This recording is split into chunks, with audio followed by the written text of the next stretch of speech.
In case you do not know me, my name is Diane Lyback, and Madeline Valentine was my grandmother.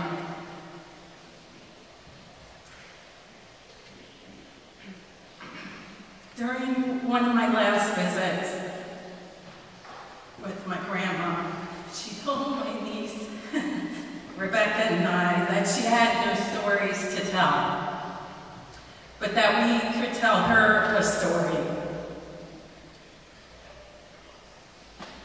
So, Grandma, here are a few stories for you, which I can now tell to you with my inside voice versus my loud, shouting voice. Because I know you can hear me now. My grandmother loved to drive, especially my grandfather's Suburban. She would take many trips to Vermont in that Suburban to visit my Aunt Lorraine and her family. She had a bit of a lead foot on the highway, and I remember how cool I thought she was, because she definitely was no Sunday driver. When I was young, my grandmother would have Thanksgiving dinner at her house. I always looked forward to playing bingo that day. My grandmother gave out the best prizes for the winner of each game. I also looked forward to Christmas. My grandmother worked at Stearns and would give me clothes for Christmas that were always so stylish. My grandmother loved the holidays. She always had her house decorated for each one. And as soon as one holiday was over, she would send my grandfather to get the next bucket full of holiday supplies. She also liked to deck herself out for each holiday. It was usually a holiday vest or a sweatshirt. My sister Liz's holly sneakers at Christmas, and of course holiday jewelry. She would wear it very well. My grandmother really loved coffee, especially Dunkin' Donuts.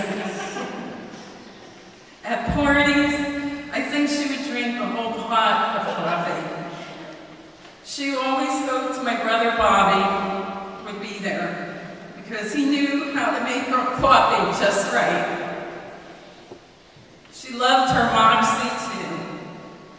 Most people don't know what that is, but it's a soda that is popular in New England. When my grandmother would get riled, she would say a few Russian words. I never knew exactly what she was saying, but I knew it wasn't her telling you to have a nice day. I always got a chuckle from that. When my children were small, my grandmother would hold them at parties. They would always fall asleep in her arms. I would come back like an hour later and say, Grandma, do you want me to take them? And she would say, you never wake a sleeping baby. Her arms had to be tired, but she never complained. She kept on holding them. Her 20th great-grandchild, Isidore, was born just 2 months ago. I am sure Grandma has her arms wrapped around him today.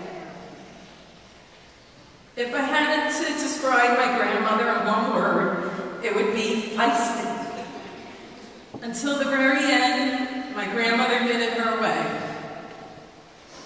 I thought she was going to pass about 2 weeks ago, but she kept fighting on. And through it all, when I asked her how she was doing, she would always say to me that she was all right. And my good Grandma, you were always all right. I love you.